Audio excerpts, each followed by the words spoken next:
it's Tuesday, it must be something other than college football and college and NFL, but we got kinds of great stuff today.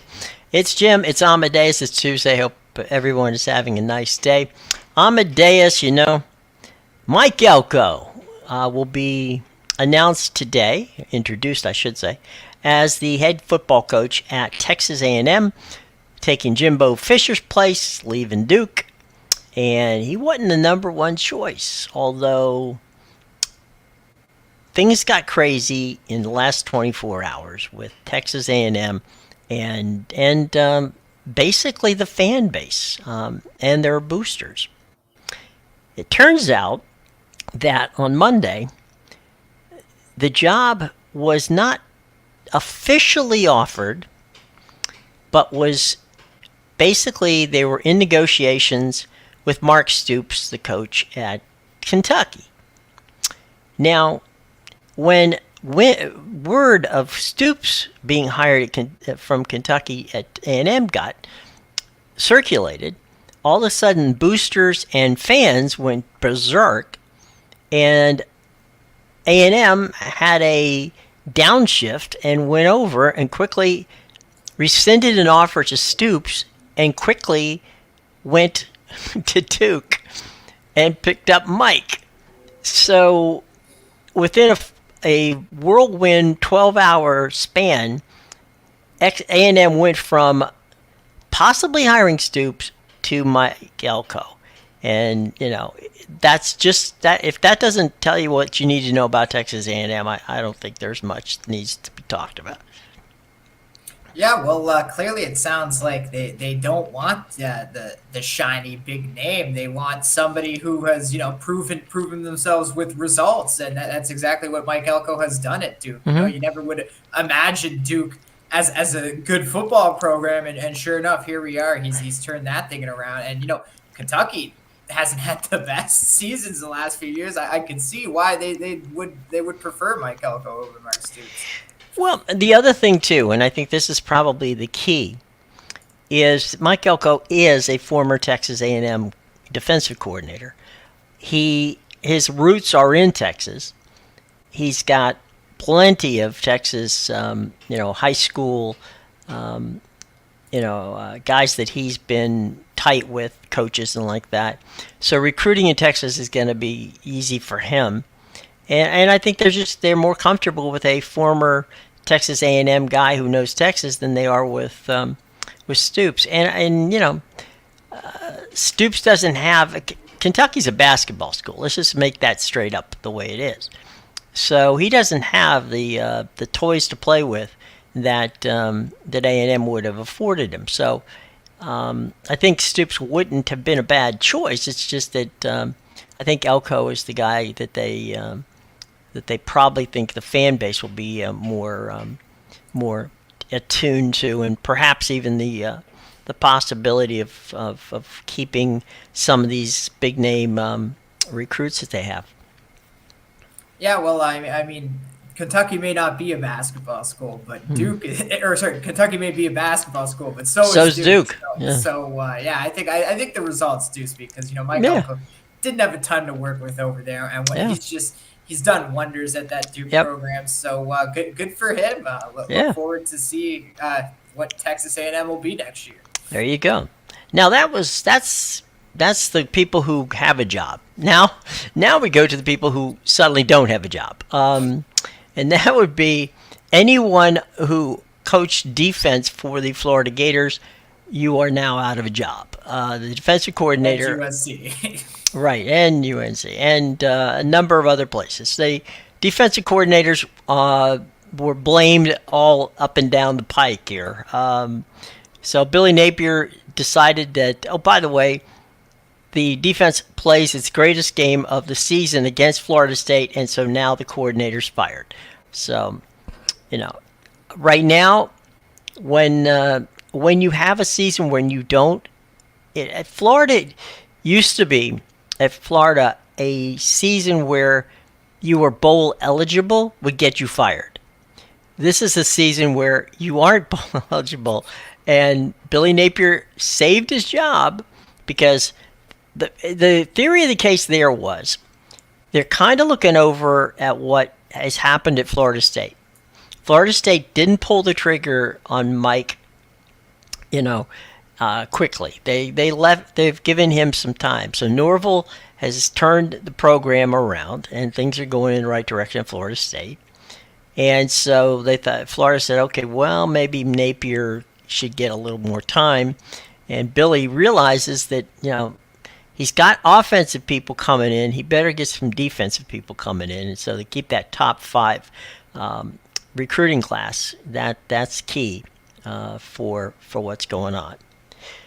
So that's what's going on with Billy Napier, and as you said, there are other people who have decided that that defensive coordinators and offensive coordinators need to be brought out really quickly.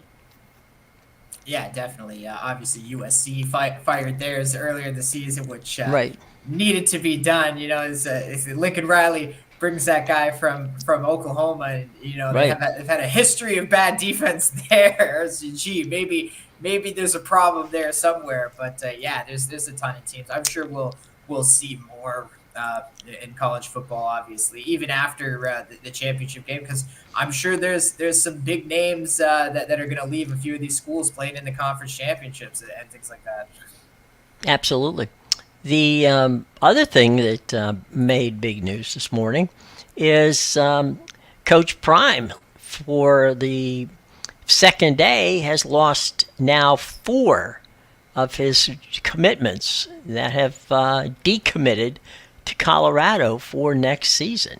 So I don't think that there's crazy things happening in Boulder, but you might it's a bit concerning, I would think, if you're Coach Prime, to start losing some of your commitments. Yeah, I also read something that some of these other schools have been prying them away by telling the players that Prime's not going to be at Colorado next year. So we got a little bit of some dirty play going on by these other schools. Yep, you got some players that and coaches are going, oh, maybe he's not going to. No, it's like, no, Deion's going to be there, but it's going to be interesting. Speaking of interesting, if you are someone who's is a fan of the University of Miami or Mississippi State or Kansas State, and bowls are coming up, not so fast. Quarterbacks are on the run, and those 3 quarterbacks, Tyler Van Dyke at Miami and the gang, are headed out of headed on to bigger and better things to the portal. And so it's very unlikely that the starting quarterbacks for Miami, Florida, Kansas State, and Mississippi State are going to be playing for those teams, even though bowl eligibility there. Yeah, that's definitely always good thing to keep an eye on before betting these bowl games. That's pretty much the biggest thing with the bowl games, right? Who's actually playing in the game and who's not? Because we've seen many times, that we get like a 9 or a 10 win team that the season didn't go the way they wanted despite the 10 wins, and then they don't get the bowl game they want, and then the players opt out of the game. So yeah, it's definitely something to keep an eye on. That's good to know. I mean, Miami's backup quarterback's not terrible, Emory Williams, but yeah, some of these other places like Mississippi State, they're going to be hurting for sure. Well, the thing with I agree with you on Emory Williams and his ability. The problem is he got injured in the last game of the season, and even though he probably will be the guy next year in Coral Gables, he won't be the guy that's going to be the quarterback of the team during the bowl game. So that's something that needs to be taken into consideration. And Will Howard, who was a really good quarterback at Kansas State, is making himself available. Now, Van Dyke and Howard and 3 or 4 other guys who are going to make themselves available from a quarterback standpoint. I'm looking at. I'm just I want your opinion on this.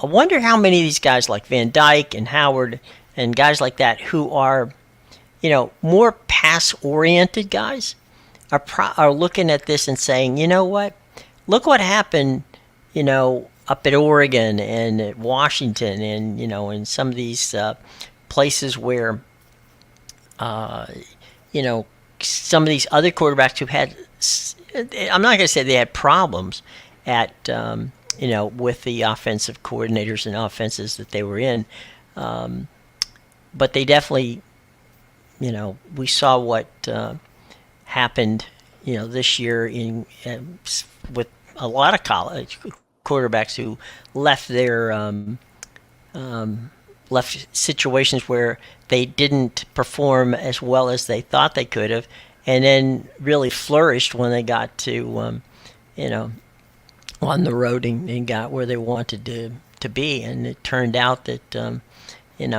maybe Van Dyke and Howard and guys like this could find better opportunities for themselves.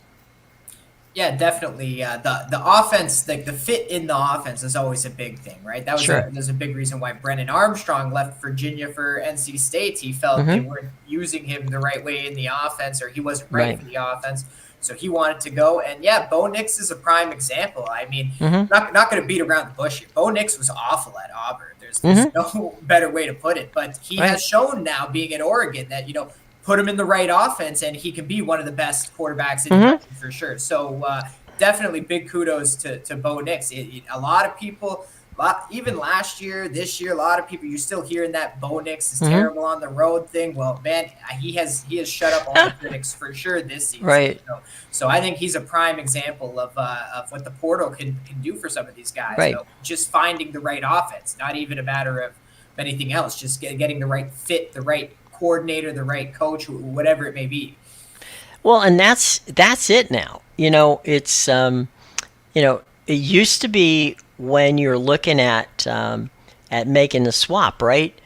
You would go, okay, well, who's going to be the head coach, right? Who's my head coach? Well, now it's coordinators. Who's my defensive coordinator? Who's my offensive coordinator? And so you're seeing kids that are going into portal are going, okay, well, they're running a 3-4 defense. I like that.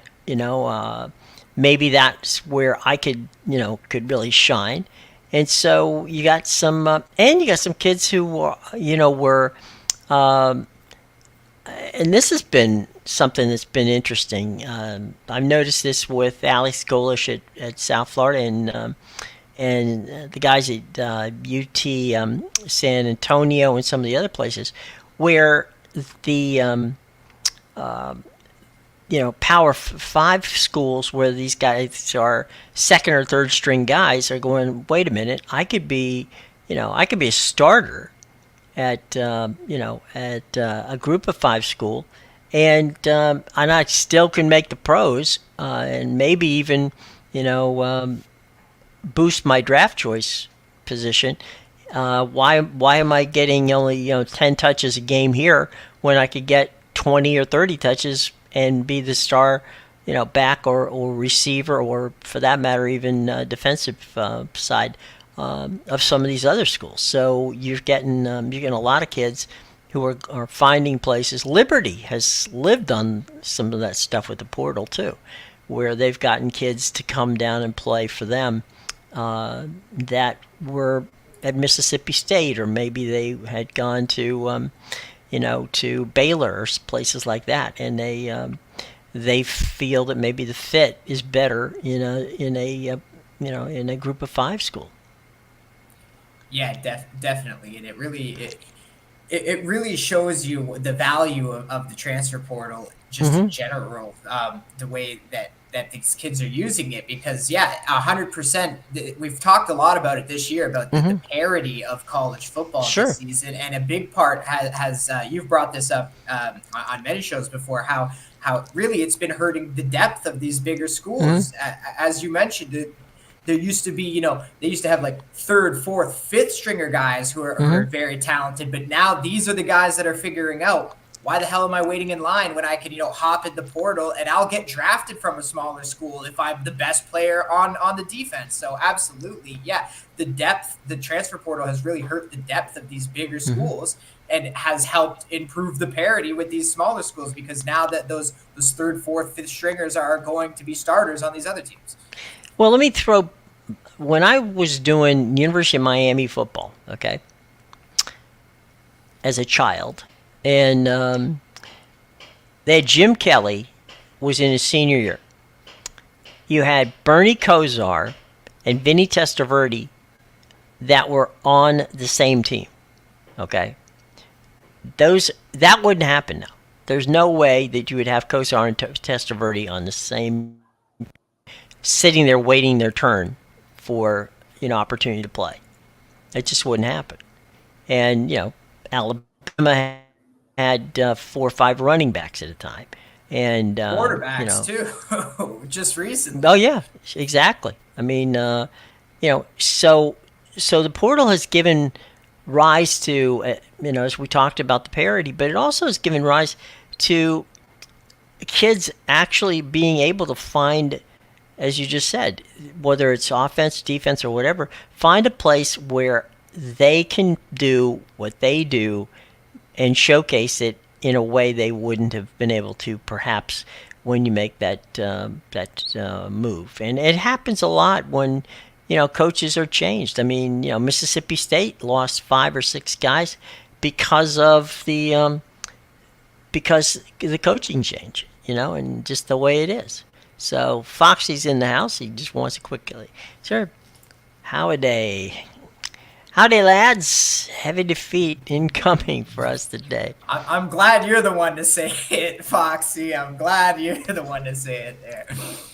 Who's losing today? His Newcastle's headed up to PSG for Champions League. And, okay. Newcastle's had a few injuries. Foxy mentioned it in the chat before on one of our shows 2 weeks ago, how it's pretty much Champions League's a write-off for them with all the injuries they've picked up. They gave it a shot, but it's best to shut it down and focus on the Premier League once again. So I think he's worried because Newcastle, their only win in this group stage came against PSG at home 4-1, and PSG has looked a lot better since then. So I think Fox is a little worried about that little revenge factor for PSG. There you go. Well, there's that. So, funny thing was, change subjects over to baseball for just a minute, and this I thought was kind of clever. Right, we'll get Foxy in here. He's got something he wants to say. So, 11 injuries. 11 injuries, can't compete on all fronts. We're amazing to beat Chelsea, and sorry about that, folks. Amazing beat Chelsea so convincingly the other day. Man United weekend impossible with our squad. Okay. Yeah, it's just depth is a big issue for them. Like the starting lineup is still good, but other than that, like their depth is all, as he said, 11 injuries. There's no depth left on this team, and at this point, 5th match of Champions League, you got to decide what are you. Do we want to try and make a push for the Europa League spot, or do we want to just shut it down and focus on the Premier League? Because at this point, you can only focus on one match a week. You can't be putting out the same players every 3 days. Right. All right, so here's what I was going to bring up. We know that Oakland A's may very well be headed to Las Vegas. So, Oakland now has a second baseball team. It's a minor league team called the Oakland Bees. And I think that was a very clever point on their part. The Oakland Bees, which stands for ballers. So the Oakland Bees will take the Oakland A's place, is a minor league team that will play their games in the Frontier League, which is an independent league. And they're hoping to get into either, a AA or a AAA situation later down the line. But for right now, they will play their games at a college stadium in the greater Oakland area, and they're going to start this summer. So I'm sorry. Yeah, this is coming summer, the summer of 24. So Oakland will have a baseball team beyond the A's, no matter when the A's choose to leave, if they ever choose to leave. There's going to be the Oakland Bees. So if the A's go, the Bees come in. So there you go. I don't get the name because as far as I'm concerned, Jim, the B team is already leaving Oakland. Right. I don't know why. Give me the C team. Yeah. Yeah, I don't know why you're bringing in another B team because the A team was not the one that just left. Right. B, C, D, whatever you want to create them out as. The Zeds at this point. Yeah. Absolutely. That's my Canadian. The Z is for you guys. So what? Yeah. Or Zed, for those of you who don't speak Canadian. It's crazy. It's absolutely crazy. So we've got some stuff going on too in college basketball. There's going to be some interesting things, from a wagering standpoint. When you take a look at UConn and Kansas taking on each other, as we get some really some ACC, SEC, Big East, Big 12. Kansas and UConn are going to play each other, which should be a lot of fun. Creighton, after its loss, you talked about this yesterday about they lost to Colorado State. They're going to take on Oklahoma State on Thursday night, and so that ought to be some pretty good stuff. And you got some Vegas action this week with some neutral floor stuff. You got Colorado State, who's now number. We just mentioned them. They are number 20 in the poll this week. They play Washington to watch, Jim.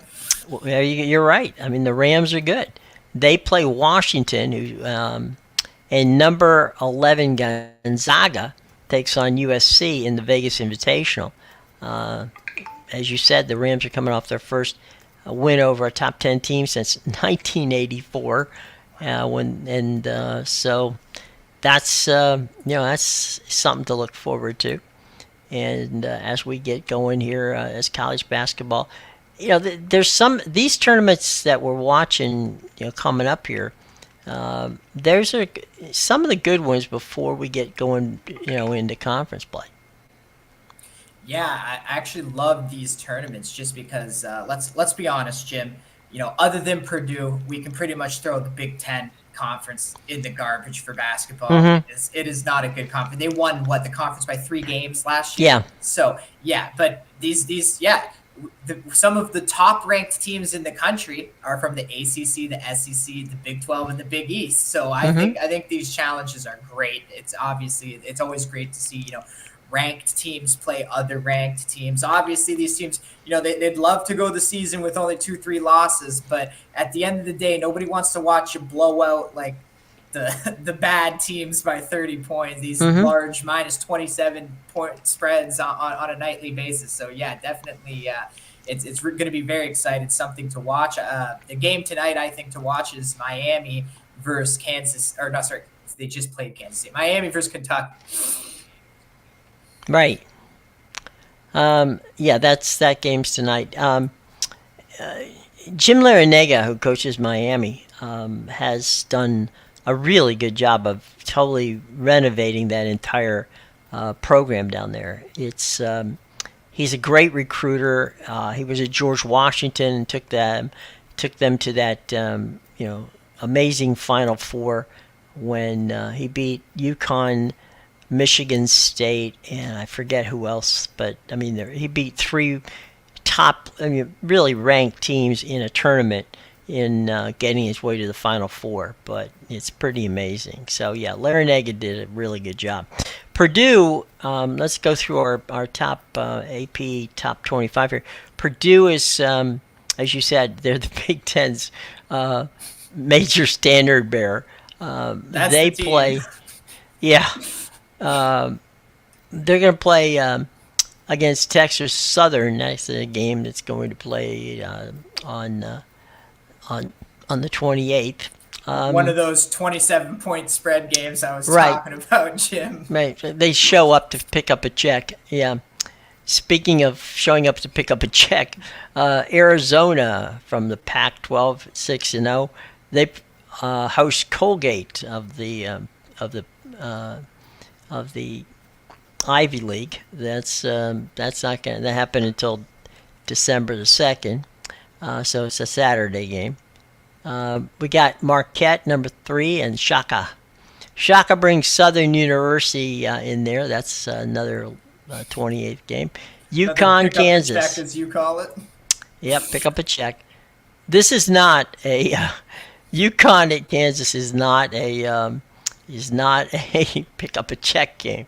This is a pick up a win or or if you lose, it's not a bad thing. That's gonna.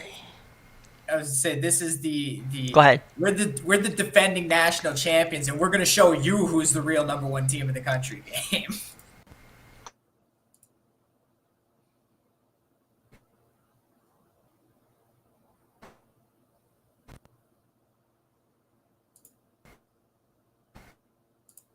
Right.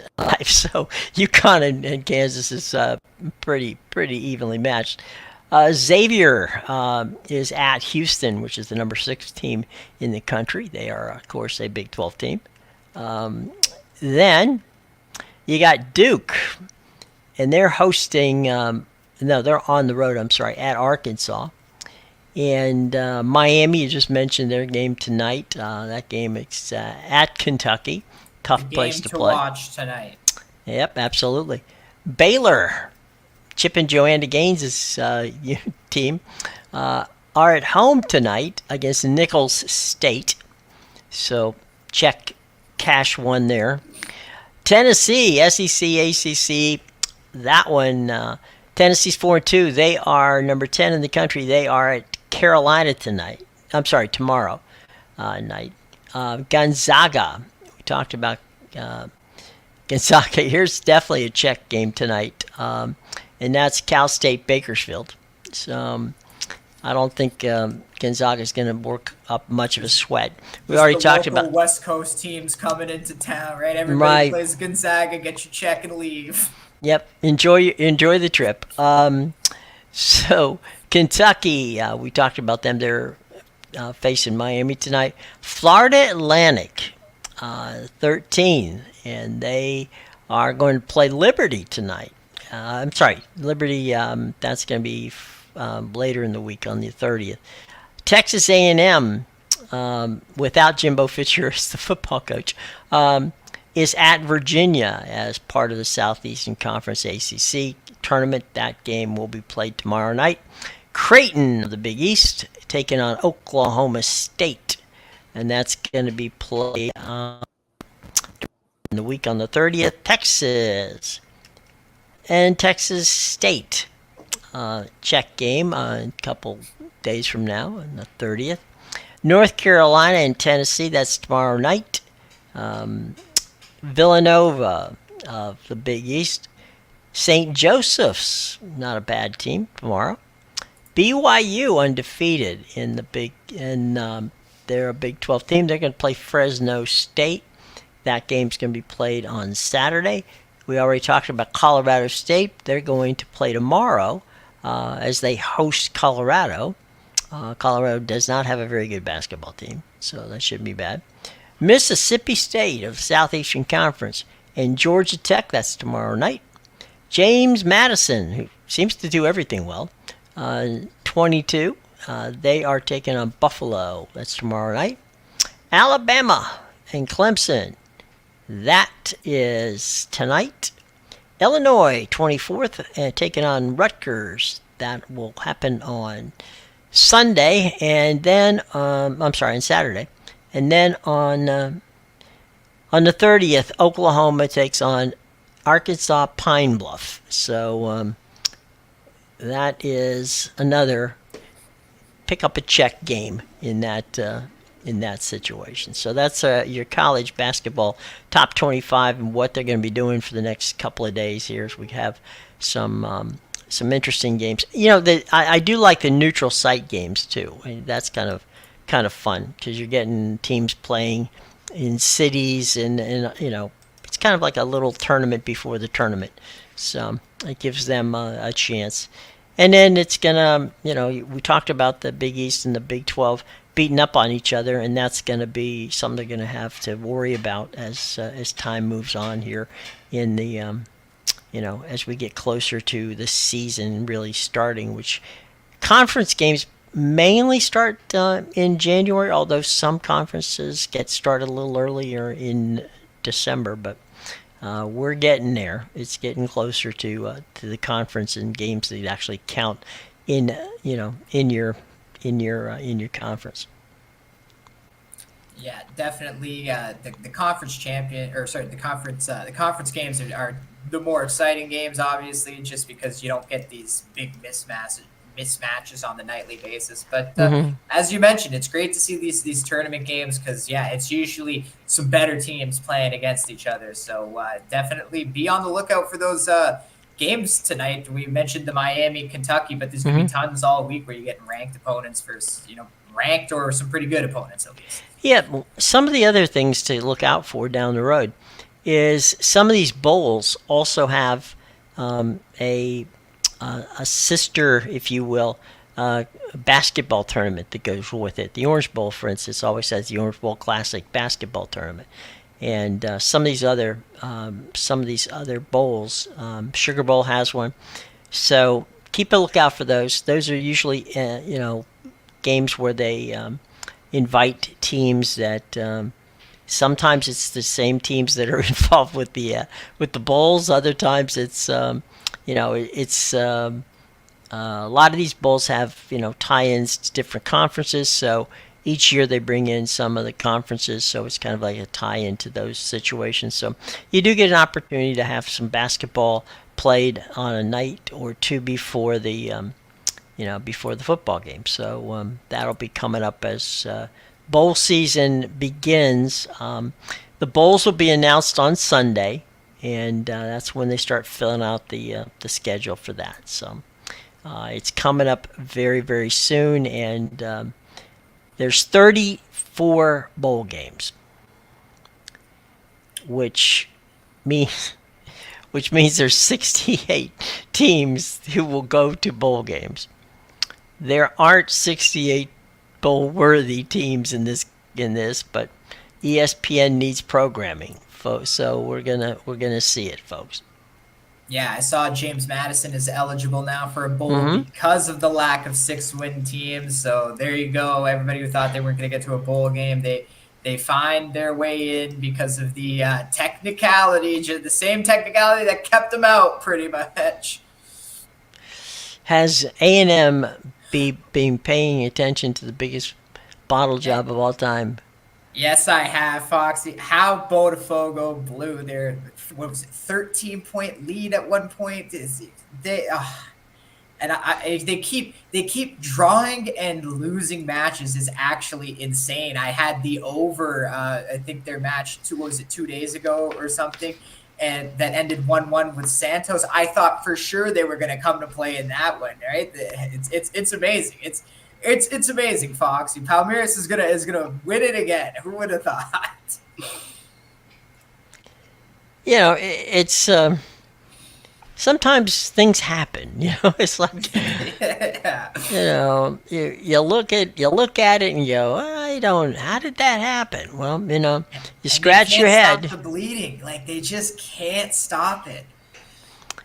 Sometimes it's like a runaway train. I mean, you're getting there going, oh man, I don't was and there's quality players on the team, and you go there and you're just like, I just don't get it. And the thing is, it happens in every sport, so it's not just one team has gets snake bit, but sometimes you'll see it. You'll see a team that has tremendous talent. It just can't get there from here, and it happens. Happens I think all you have to do is ask the Mets fans. It's not a problem from that standpoint. That's for sure. Yeah, definitely. It's this is phenomenal thing for sure. I can't believe the collapse. But as you mentioned, we've seen it many times in every sport, really. Yeah, but it is what it is. All right. Now, somebody who's not on a losing streak would be our buddy Amadeus. And Amadeus, let's talk about where people can find your great work. And oh, we already saw that one. Sorry about that, Foxy. Thought that kind of flashed in front of me there.